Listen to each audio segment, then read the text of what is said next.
Hola, buenas tardes a todas las personas que nos están viendo a través de las pantallas del Royal American School.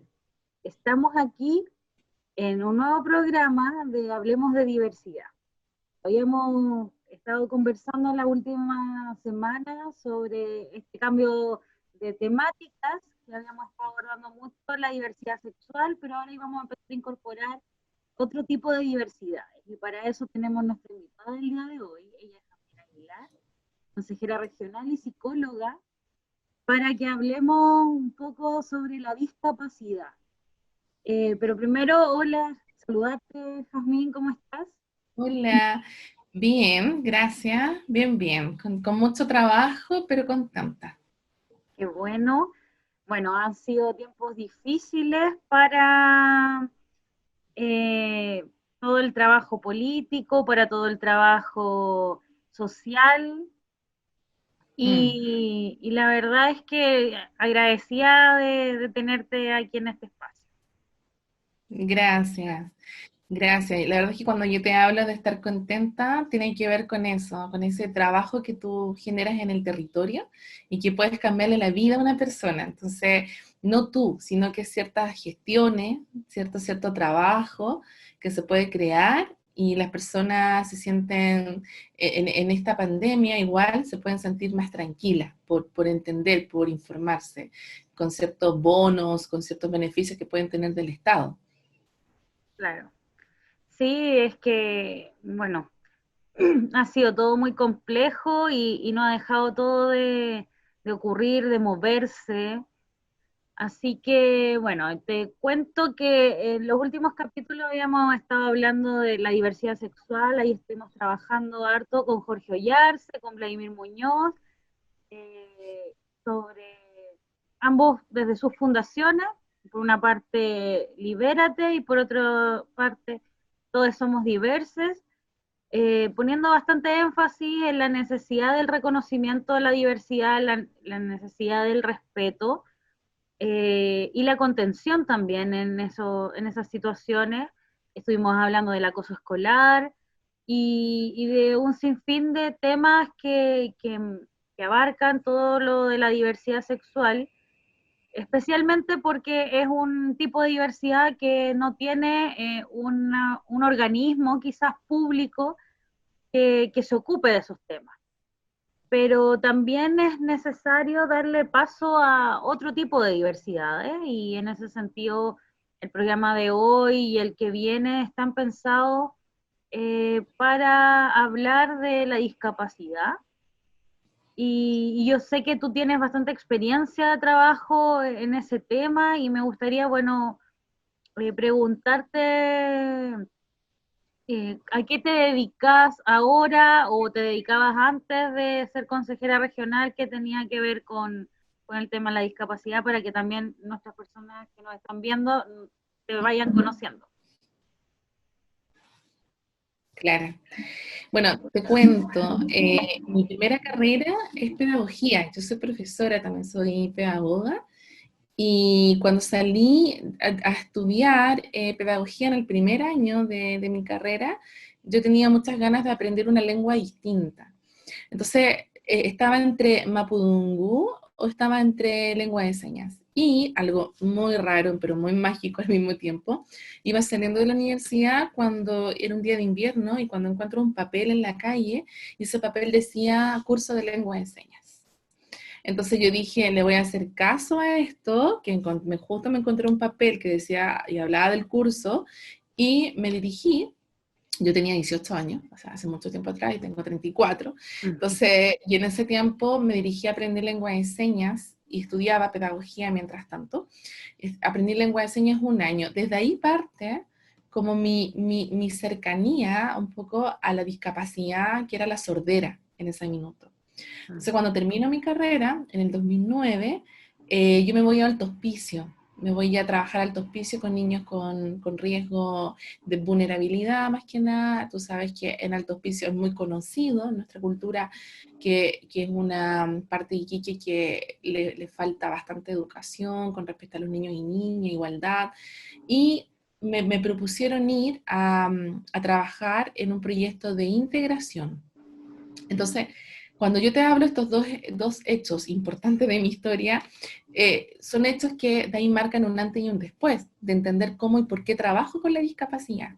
Porque empecé a trabajar la discapacidad desde la educación, desde la pedagogía, de generar adaptaciones curriculares, de ser, yo era la profesora, fíjate que era algo muy lindo, creo que es un trabajo que yo amé muchísimo, que yo tenía mi sala, y mi sala estaba visualmente con videos, con proyectores, con láminas por todos lados, colorida, porque las personas sordas aprenden a través de lo visual. Entonces, y tenía equipos de trabajo a mi cargo, y ahí estuve 2 años en Alto Hospicio, trabajando con estos niños sordos, que fueron mis primeros estudiantes, y enamorada, tenía 12, después aumentaron a niños grandes sordos, tenía distintos niveles, distintas edades. Y estos niños se tenían que incorporar en sus salas, donde había niños que escuchaban, que no tenían ninguna discapacidad. Entonces, esto fue en el 2010, porque en el 2010 comenzó el decreto 170, que tiene que ver con el PIE, el famoso PIE, que hoy en día es nombrado en la escuela, y yo como que inauguré en el 2010, justo con los niños con discapacidad, el PIE.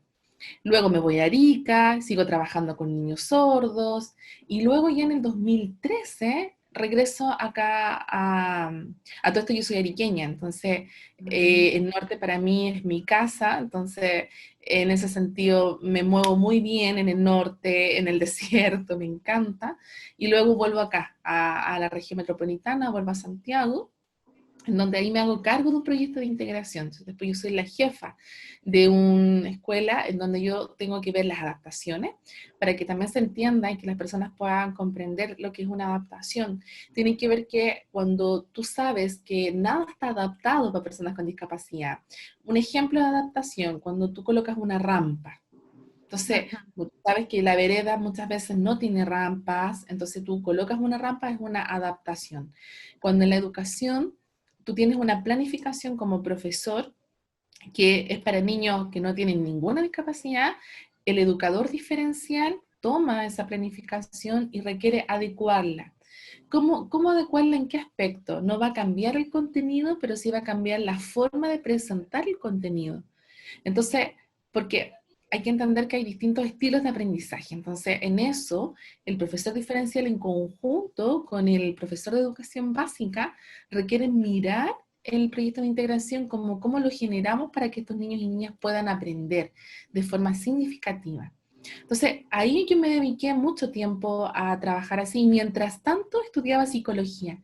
Yo empecé a estudiar psicología en ese mismo año. Yo dije, acá hay un tema que no se toma en cuenta, que son las emociones.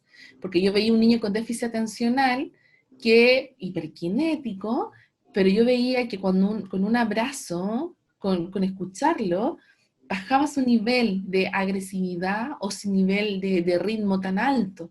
Entonces, ahí yo me di cuenta que las emociones estaban involucradas y me llevó a estudiar, mientras trabajaba como pedagoga, en psicología.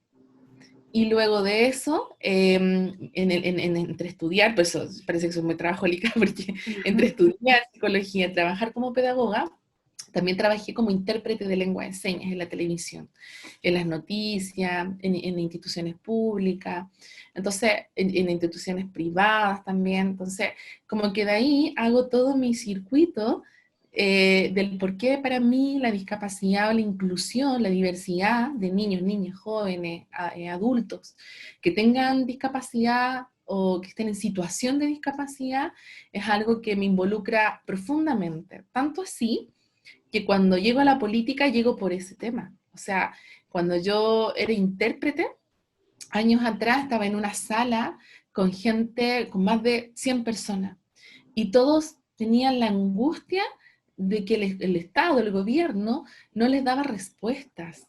Entonces yo como intérprete escuchaba todos sus problemas, estaban en una junta de personas de distintas partes, distintas comunas, y yo dije, ¿y sabes qué? Me llegó como esta información a la mente. Yo dije, esto se parte, yo creo que esto, cosa quien corta el queque, son el sistema político. Como que yo dije, a ver, a lo mejor la política, porque yo no era muy política antes, yo era apolítica. Estoy hablando cuando yo tenía 26 años. Entonces ahí yo dije, ok, acá yo creo que la política puede ser algo para estas personas y me uní, ¿cierto?, a una militancia de un partido político para poder generar cambios desde ahí. Entonces, por eso mi tema, mi temática, mi agenda por todos lados, cuando yo golpeo la mesa, cuando no hay adaptaciones, por ejemplo, en un proyecto, cuando está hablando un alcalde de inclusión y no está involucrado ciertos elementos, estructuras necesarias para hacer una inclusión real, es que yo soy la primera en hablar, la primera en decir, a ver, esto no corresponde. Entonces, desde ahí nace. O sea, si tú me preguntas, ¿desde dónde? Desde mis carreras, desde el amor que le tengo a este mundo, y porque creo que son personas, y bueno, con esto voy terminando porque parece una introducción, pero también decirte que en Chile son casi 3 millones de personas en situación de discapacidad, y acá en la región metropolitana estamos hablando de 1.100.000 de personas en situación de discapacidad, y eso equivale al 16,6%. Y si tú lo comparas, ya, o generas similitudes con respecto al número de población, las personas adultas mayores son 3.100.000. Entonces, y son 16,8%. Entonces, ¿qué te quiero decir? Es que tanto los adultos mayores como la discapacidad tienen el mismo nivel de población. Entonces, la pregunta es, si es así, ¿por qué entonces no estamos generando políticas públicas de salud mental, políticas públicas, ¿cierto?, de accesibilidad, perdón, universal? ¿Por qué no estamos generando las condiciones para que las personas se sientan que son parte de nuestro sistema y no excluidas como se han sentido hasta ahora? Oye, me dejaste helada con las cifras. Eh, y, y justamente eso tiene que ver con la pregunta que te quiero hacer, porque se habla mucho de la discapacidad, ha cambiado mucho el lenguaje en torno a este tema en los últimos años o décadas, pero me gustaría partir desde lo más simple, desde lo más básico, preguntándote de qué hablamos cuando hablamos de discapacidad. Ujú. Bueno, la discapacidad está comprendida como la atribución de que no tenga una persona, ¿cierto?, sea mental o física, para no generar una plenitud en sus derechos, en su estado físico, biológico.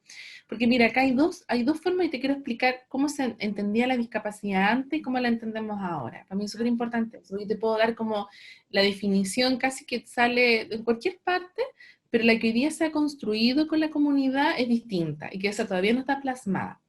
La primera es lo que te decía, es como, mira, ausencia de funcionalidad en alguna parte de su cuerpo o mental. Mira, ausencia. Eso es discapacidad en sí. Pero la que se ha creado con el tiempo y se quiere plasmar en los libros y en la historia de Chile y a nivel mundial, tiene que ver con la dificultad de usar tus derechos y igualdad en el mundo en que tú vives.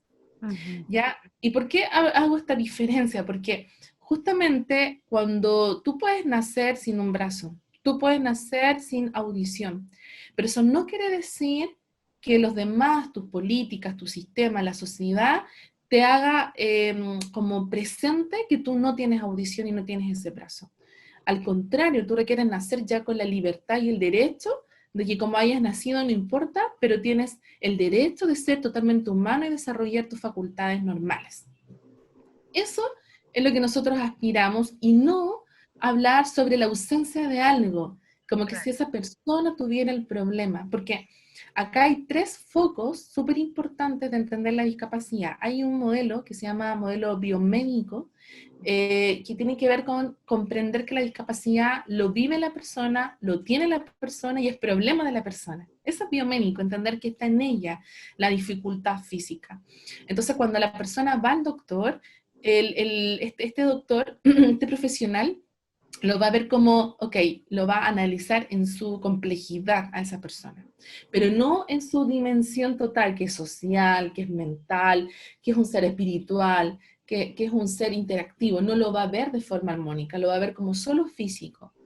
Y luego tenemos que todavía nuestro país lo tiene solo como programa, pero no lo ha aplicado en la salud pública, que es el modelo biopsicosocial. Entonces, este modelo biopsicosocial comprende que la discapacidad es biológica, ¿cierto? Es psicológica también y es social.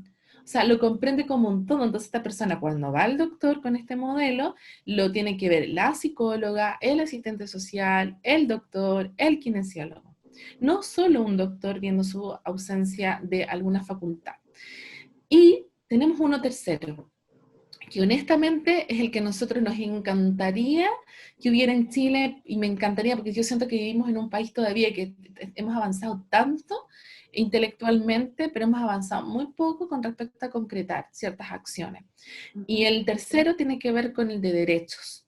Y el de derechos es que, oye, no solamente la persona hay que tratarla, la persona hay que involucrarla, hay que incluirla, hay que generar los espacios que la persona no se sienta marginada ni discriminada por el solo hecho de tener discapacidad. Y ahí el concepto de tener una persona con discapacidad se cambia. Y hoy día le llamamos persona en situación de discapacidad, porque entendemos que la discapacidad no está en la persona, sino que es su entorno quien la discapacita, es su entorno que pone los límites. Entonces, por eso, y acá vuelvo a tu pregunta. Cuando tú me dices, ¿qué es discapacidad? Claro, yo te iba a decir, bueno, el diccionario, pero después dije, no, aquí eso es importante, que se entienda estas dos miradas, porque esa segunda mirada que te comento, que es de derecho, no está plasmada en nuestras políticas públicas. Entonces, de hecho, la Convención de los Derechos Humanos de Personas en Situación de Discapacidad, la ley 20.422, que es la ley de las personas en situación de discapacidad, en ninguna parte habla en situación, siempre habla con discapacidad. Entonces, y ahí ha habido una larga discusión de cómo le llamamos, porque incluso hay personas que te dicen capacidades diferentes. Y cuando te dicen capacidades diferentes, hay personas en situación de discapacidad que se ofenden, porque te dicen, perdón, pero yo no tengo aquí la tela de araña que hace que sea un hombre araña, yo no vuelo como Superman, o sea, yo no tengo capacidades distintas. A mí es el entorno que me discapacita. Entonces, te das cuenta que ahí, y a la larga, porque cuando yo hablo de personas en situación de discapacidad, siempre me sale alguien que me diga, capacidad es diferente. Entonces, explicarle toda la historia, explicarle lo que quiere la comunidad, ya, yo dije, ya, no, acepto que como le diga, no importa, y no voy a estar como a cada rato diciéndole, no, no se dice así, porque ya un momento lo hice, me cansé. Ahora es como, ok, hablamos de lo mismo, hablamos de lo mismo, eso es lo importante. Claro. Oye, igual un recorrido importante el hacer ese alcance que no, nos cuentas. Partiendo también porque, bueno, todavía muchas veces nos encontramos con personas que hablan del minusválido, que, que también hace como este alcance en que es una persona que no tiene, que tiene menos validez que una persona quizás sin la situación de discapacidad. Entonces también te iba a preguntar justamente por toda esta mutación social, porque si bien tú nos cuentas que no se ha implementado alguna política de derecho, sí en el lenguaje han habido cambios y me gustaría también preguntarte cómo ves ese enlace, como el cambio que se ha hecho desde la concepción de la discapacidad a cómo eso se ha traspasado a la sociedad misma. Mira, la sociedad ha entendido que existe la discapacidad cuando hay Teletón, porque la Teletón muestra como un sistema asistencialista de comprender que el mundo de la discapacidad tiene tantas carencias que hay que aportar. Entonces, hoy en día, desde la sociedad, créeme que todavía existe una desinformación y una insensibilidad con respecto a comprender cómo viven las personas en esta situación. ¿Por qué lo comento? Porque mientras nuestra televisión, mientras las comunicaciones nos muestren una parte de ella que tiene que ver con este trabajo que se hace en Teletón, no es fácil entender entonces que estos niños y niñas, jóvenes, adultos tengan el derecho de convivir plenamente. ¿Por qué te lo digo? Te pongo un ejemplo. Por ejemplo, en el tema de las escuelas hoy día, públicas o privadas, cuando llega un niño con Asperger, cuando llega un niño con autismo, por ejemplo, son echados de los colegios así, arbitrariamente, o incluso les cierran las matrículas a los papás, diciéndole, no, no tenemos cupo, no, no es apto, perdón. O sea, toda escuela tiene que ser un instrumento apto para que cualquier niño con cualquier situación pueda aprender libremente como cualquier otro niño. Entonces, cuando tú me hablas de la sociedad, todavía estamos en deuda. Y estamos en deuda porque si tú no tienes a alguien que vive en tu casa con discapacidad o, no tiene, o tú no vives la discapacidad, es como no entiendes, como que no comprendes. Entonces, claro, yo hoy día no tengo discapacidad, yo hoy día no tengo a nadie en situación de discapacidad en mi casa. Si tú me preguntas cómo nació, porque no sé, quizá era la misión de mi vida desde pequeña tratar estos temas distintos. Una persona, un terapeuta una vez me dijo, porque los psicólogos nos tenemos que tratar siempre, ojo ahí, siempre tenemos que tener un terapeuta y tratando y trabajando, y una vez yo le dije, yo no entiendo por qué tanto amor a este mundo. Y empezamos a ver, o sea, empezamos a ir para atrás, empezamos a ver hartas cosas, y yo tuve bullying, por ejemplo, 4 años en consecutivo en la escuela. Entonces, claro, entonces al tener bullying, la sensación de rechazo, la sensación de discriminación, de víctima en ese minuto, generaron en mí, o como que disparó en mí las ganas de proteger a alguien desvalido.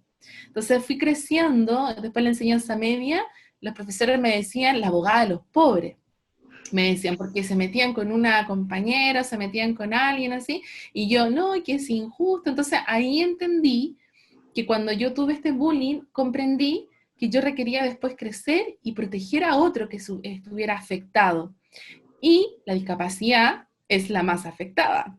Entonces, de ahí nace como mi corazón de, antes era desde la protección, hoy día es como, no, pues hay que luchar por su derecho. Claramente hasta mi concepto fue cambiando históricamente por mi propia identidad.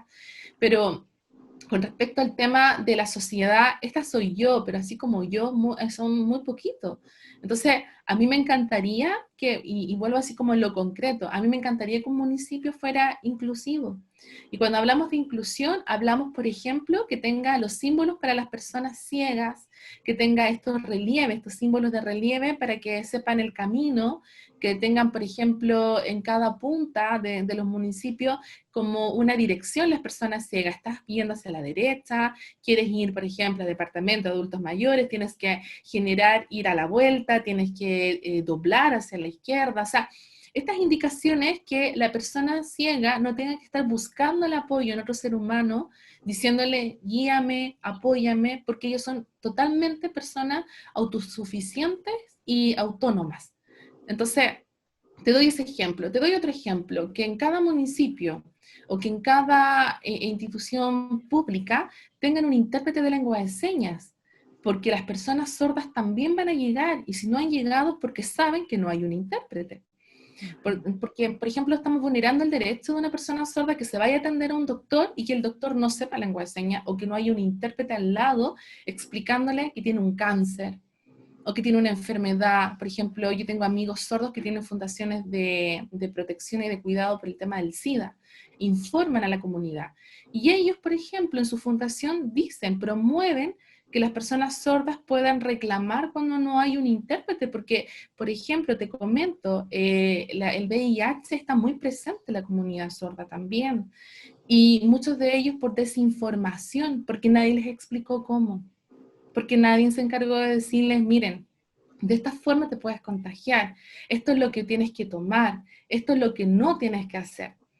Entonces hubo una preocupación, hubo una alerta, y los amigos sordos y sordas se empezaron a congregar y empezar a proteger a su propia comunidad. Entonces te das cuenta que, ¿por qué protegernos si esto tiene que ser parte de nuestro Estado? Entonces, ese es como, y cuando tú me dices la sociedad le falta muchísimo por entender que las personas en situación de discapacidad son personas igual que tú, igual que yo, solo que requerimos un Estado amable, comprometido, en donde cada espacio público sea también accesible. Oye, Jazmín, y a raíz también de lo que nos comentas, entonces nos enfrentamos también, bueno, a una sociedad que aún le falta mucho avanzar sobre estos temas, pero ¿cuál es la posición institucional? ¿Cuál es la posición de las leyes, de las políticas públicas respecto a la discapacidad? Ya algo nos comentaba sobre, bueno, el enfoque de derecho que todavía no está como, no sé, implementado. Ujú. eh, ¿Qué es lo que nos puedes contar a lo mejor de la institucionalidad y cómo se relacionan con el tema de la discapacidad? Em, por eso te decía que estamos en deuda a nivel social, a nivel estatal, porque, claro, cuando yo te hablo de leyes, te hablo de políticas públicas, yo también te hablo con respecto a esta mirada que no es inclusiva, ¿sí? Entonces, la posición que tienen hoy día es asistencialista, yo te ayudo, yo lo hago por hacerte un favor, ya hagámosle el favor de hacer una rampa. Hagamos el favor de generar un espacio para la persona en situación de discapacidad, pero es como casi una obligación en vez de entender que esa persona tiene el derecho igual que tú de aprender, de trabajar. Por ejemplo, mira, te cuento sobre la ley 21.015, que es la ley laboral, de inclusión laboral.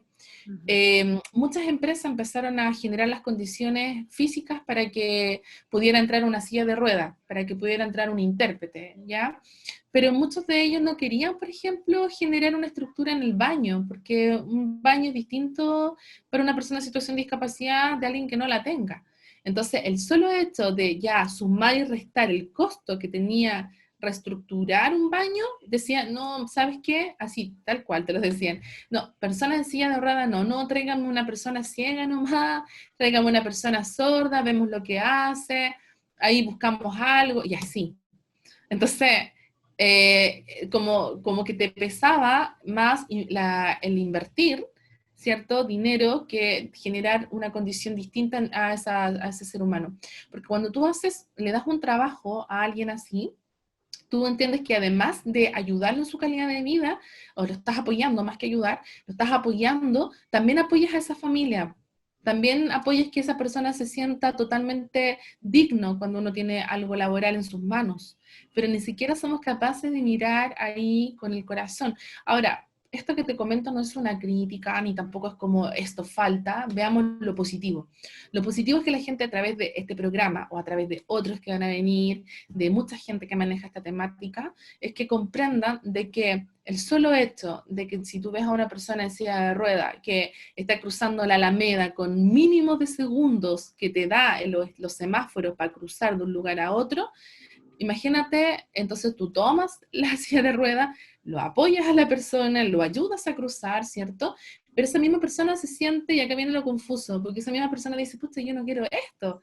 Yo quiero que ojalá desde la intendencia me cambien, que en vez de 1 minuto sean 2 minutos, porque si tienen que esperar los autos, no importa que pase una persona que esté en silla de rueda o en muleta.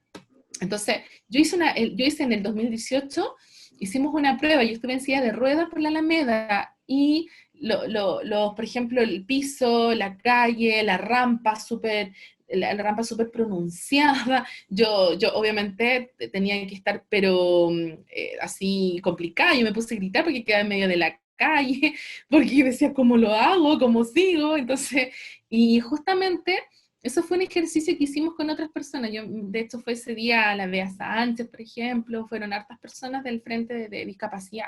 Pero la idea es que este ejercicio lo hagan personas de distintos espacios, no solamente los que queremos contribuir, sino que también yo veo un alcalde, una alcaldesa o un diputado, una diputada, que son los que hacen las leyes, que se pongan en esa posición, porque se pongan empáticamente hablando y que puedan generar una diferencia.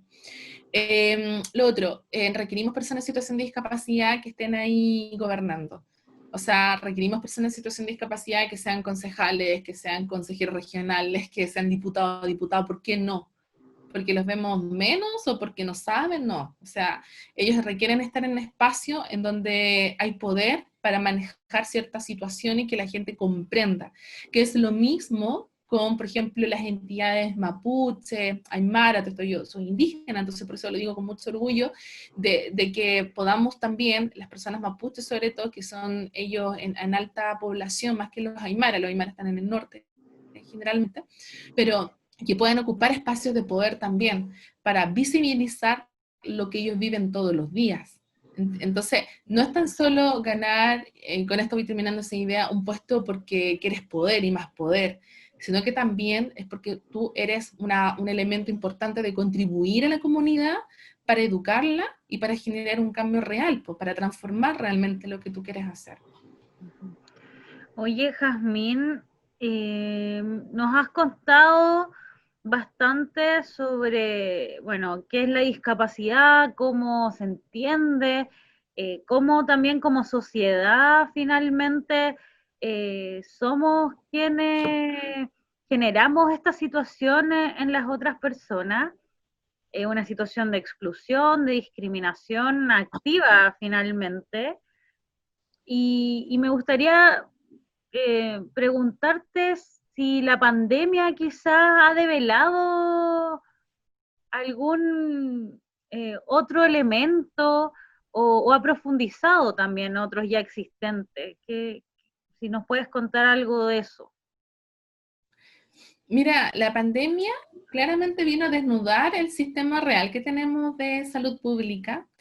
Vino a develar este sistema que no es armónico. La definición de salud significa totalidad. Y cuando uno va a la OMS dicen que la salud es comprendida del bienestar físico, mental, social. E incluso han pensado algunas personas en colocar espiritual en la OMS, porque la espiritualidad tiene que ver más bien con la reflexión. Más que la espiritualidad uno ve como que tiene que ver con una religiosidad, ¿verdad? Tiene que ver con un tema de Dios, no. La espiritualidad está relacionada con la profundidad que tú tomas acción, pero dentro de una reflexión interna, primero como ser humano. Entonces, cuando tú te das cuenta la definición de la OMS con respecto a lo que es salud, tú te das cuenta hoy día con la pandemia que no tenemos ni siquiera un 10%. Porque imagínate que las personas con la pandemia generó patologías mentales, patologías psicológicas, las cuales no han sido tratadas. Imagínate que hay personas que no han recibido sus medicamentos para corregir, para controlar ciertas patologías, y eso involucra una especie de resultados como agresión, a veces violencia intrafamiliar, genera ciertas crisis en la familia y en ti como ser humano, porque no, es como que yo siento que la pandemia también reveló como que no le importa a este sistema cómo te sientas, le importa, ¿cierto?, poder profundizar ciertos elementos para mitigar la pandemia en general, sin importar si tú pierdes tu trabajo, sin importar si realmente tu salud está bien o está mal mentalmente, ¿sí? O incluso tu salud física. ¿Y por qué lo digo? Porque las personas en situación de discapacidad, muchas de ellas, por ejemplo, el caso de una persona emblemática, no él, sino que la situación que ocurrió es que él tenía síndrome de Down, y esta persona, cuando se fue a atender por COVID, esta persona, para ser atendida en los pasillos, se escuchaba, así cuenta su familia el relato, que se escuchaba como le decían al de síndrome de Down, anda a pinchar o anda a trabajar con el síndrome de Down. O sea, ni siquiera saber su nombre, ni siquiera mencionar su nombre. Y eso es un detalle a todo lo que pasó después, porque él no tenía cama, no tenía derecho a cama. Las personas en situación de discapacidad, hubo un tiempo, mientras los adultos mayores tampoco tenían cama, se habló de la última cama, las personas tampoco tenían cama. Entonces, porque ellos no son importantes, de hecho, en Europa se firmó un protocolo en donde ni las personas adultas mayores ni las personas en situación de discapacidad iban a ser prioridad para el sistema. Y estamos hablando de jóvenes en situación de discapacidad, no estamos hablando de personas mayores. Entonces, y así han muerto muchas personas en esa condición. Y eso no lo dice la tele. Y eso no lo dice el diario. Y las noticias están, y las familias están, de hecho han habido protestas de las familias en esta situación, frente a la moneda porque a su familia los entregaron en una bolsa. Indigno, precario, sin entender que esa persona que falleció sí tenía discapacidad, pero eso no te hacía menos que tú, o no te hacía menos que otra persona que no la tuviera y sí le salvaron la vida y eran de la misma edad. Entonces, y estas cosas que te estoy comentando, claro, el mundo de la discapacidad la entendemos, la conocemos, hemos tenido reuniones, hemos hablado del tema, pero hacia afuera no se ve, hacia afuera es invisible. Entonces, si tú me preguntas qué es lo que reveló la pandemia, es la invisibilidad que tienen ciertos seres humanos por el solo hecho de no ser valorados como son en su plenitud y en sus derechos. Es como eso. Ahora, todo lo que te estoy comentando claramente es como para cambiarlo. O sea, esta es la foto de hoy día, que esperamos que mañana sea algo distinto. O sea, yo apelo a que sea totalmente distinto lo que estamos viviendo. Ujú. Oye, Jazmín, ya como para ir cerrando, me gustaría preguntarte, bueno, me has comentado de alguna u otra forma desafíos que como sociedad tenemos, pero me gustaría preguntarte a ti, ¿qué, ¿cuál es el ideal de sociedad inclusiva que te gustaría que tuviéramos? Como, ¿en qué tenemos que avanzar? Urgentemente incluso. Mira, lo que tenemos que generar un pueblo consciente es un pueblo educado. O sea, la conciencia está relacionada con conocimiento. De ahí parte como el concepto. Y la educación parte porque nuestro sistema primero curricular, ministerial, educativo, sea uno que te enseñe a pensar, a reflexionar, a usar tu empatía. Yo estoy por comprender que la emocionalidad, ¿sí? O la educación emocional debería ser parte de nuestro currículo para entender que si existe bullying, si existe discriminación de cualquier tipo, sea para las comunidades LGTB, sea para las comunidades de discapacidad, sea para las comunidades indígenas, sea para distintas comunidades que han sido discriminadas a lo largo de nuestra historia como país, requerimos entender que desde dónde se siembran ciertas acciones y actitudes y criterios y ciertos conceptos, es desde la educación. Yo no puedo hacer cambios hacia afuera y medidas y hacer política si primero no genero esta reflexión y esta conciencia en los niños y niñas.